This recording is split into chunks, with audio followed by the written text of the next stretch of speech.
Assalamualaikum warahmatullahi wabarakatuh. Perkenalkan, nama saya Arosi Zalfa dengan NIM J210254217. Pada video kali ini, saya akan mempresentasikan terkait hasil Systematic Literature Review mengenai efektivitas latihan range of motion atau ROM untuk meningkatkan kekuatan otot pada pasien stroke. Yang pertama, kita perlu mengenal dahulu apa itu ROM. Range of motion atau ROM adalah latihan yang dilakukan untuk menggerakkan sendi sesuai dengan rentang gerak normalnya.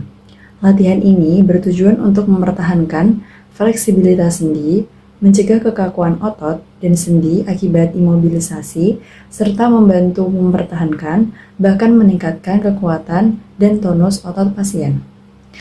Pada pasien stroke, kelemahan otot sering terjadi karena kerusakan saraf akibat berkurangnya aktivitas fisik. Oleh karena itu, latihan range of motion sangat penting untuk menjaga fungsi gerak, memperbaiki sirkulasi darah, dan mendukung proses pemulihan kemampuan motorik pasien agar lebih cepat. Range of motion juga merupakan intervensi non-farmakologis yang artinya latihan ROM tidak menggunakan obat-obatan. Latihan ini relatif sederhana, aman, tidak memerlukan alat khusus, dan dapat dilakukan oleh perawat maupun keluarga setelah mendapatkan edukasi klinis yang benar karena mudah diterapkan dalam perawatan sehari-hari. Lalu, slide selanjutnya yaitu apa manfaat ROM? Latihan ROM memiliki beberapa manfaat penting. Yang pertama, ROM membantu meningkatkan sirkulasi darah ke otot dan ke jaringan tubuh, sehingga nutrisi serta oksigen dapat tersalurkan dengan baik. Hal ini membantu mencegah kekakuan sendi akibat tidak digunakan dalam waktu yang lama. Yang kedua, ROM dapat merangsang neuroplastisitas, yaitu kemampuan otot untuk membentuk jaringan saraf baru sebagai respon terhadap latihan. Dengan latihan ROM yang dilakukan secara rutin, bagian otak yang masih sehat dapat membantu mengambil alih fungsi yang terganggu, sehingga kemampuan gerak pasien dapat meningkat. Yang ketiga, ROM membantu mencegah trombosis vena dalam. Pada pasien yang terlalu lama berbaring, aliran darah di tungkai menjadi lebih lambat, sehingga beresiko terbentuk bekuan darah. Gerakan range of motion sangat membantu memperlancar sirkulasi dan resiko dapat dikurangi. Dan yang terakhir, ROM juga membantu mengurangi resiko dekubitus atau luka tekan. Gerakan ROM yang dilakukan secara teratur membantu memperbaiki sirkulasi darah pada kulit dan jaringan, sehingga tekanan yang berlangsung lama pada satu bagian tubuh dapat diminimalkan dan kesehatan kulit dapat terjaga. Lalu, saya akan menjelaskan slide yang selanjutnya, yaitu klasifikasi ROM. ROM dapat dibagi menjadi dua, yaitu ROM aktif dan ROM pasif. ROM aktif yaitu latihan yang dilakukan oleh pasien secara mandiri tanpa bantuan oleh perawat atau tenaga medis lainnya. Latihan ini diberikan kepada pasien dalam kondisi hemodinamik yang stabil dan memiliki kekuatan otot minimal skala 3. Karena pasien menggerakkan ototnya sendiri, latihan aktif cenderung lebih efektif dalam meningkatkan kekuatan otot dan mempercepat pemulihan. Namun, latihan aktif tetap perlu dilakukan dalam pengawasan perawat atau tenaga medis yang bersangkutan. Lalu yang selanjutnya yaitu ROM pasif. Berbeda dengan ROM aktif, ROM pasif dilakukan dengan bantuan perawat atau keluarga setelah mendapatkan edukasi klinis yang benar. Latihan ini diberikan kepada pasien yang mengalami penurunan kesadaran, semi koma, atau kelumpuhan total sehingga belum mampu menggerakkan ekstremitasnya sendiri. Tujuan dari latihan pasif sendiri adalah mempertahankan rentang gerak sendi serta mencegah komplikasi akibat imobilisasi tanpa membebani jantung pasien. Lalu, slide yang selanjutnya yaitu latar belakang dan masalah klinis tentang mengapa latihan ROM ini sangat penting dilakukan oleh pasien stroke. Di sini saya membahas tentang urgensi rehabilitasi mobilitas fisik pasien. Rehabilitasi harus dimulai sedini mungkin.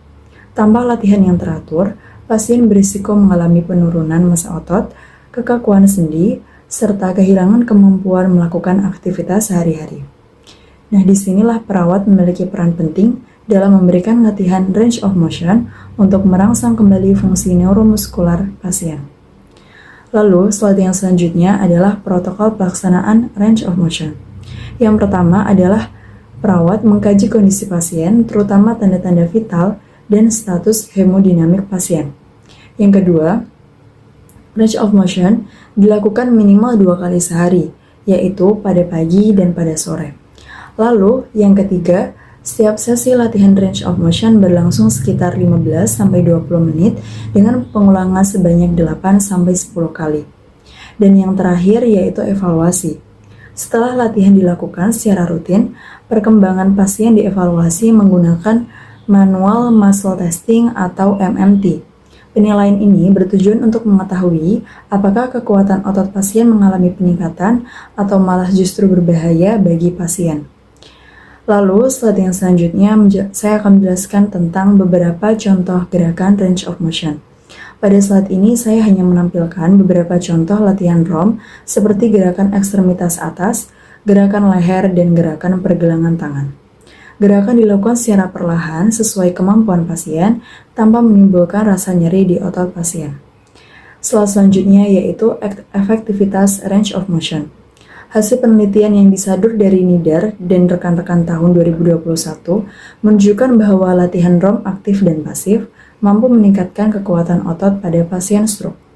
Terlihat adanya penurunan jumlah pasien dengan kekuatan otot rendah dan peningkatan jumlah pasien dengan kategori kekuatan otot yang lebih baik setelah menjalani latihan range of motion secara teratur. Lalu, slide yang selanjutnya yaitu kesimpulan efektivitas otot pada pasien setelah range of motion.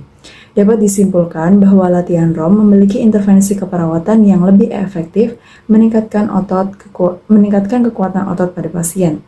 Selain meningkatkan fungsi motorik, latihan ini juga membantu mencegah berbagai komplikasi akibat imobilisasi sehingga kualitas hidup pasien dapat meningkat.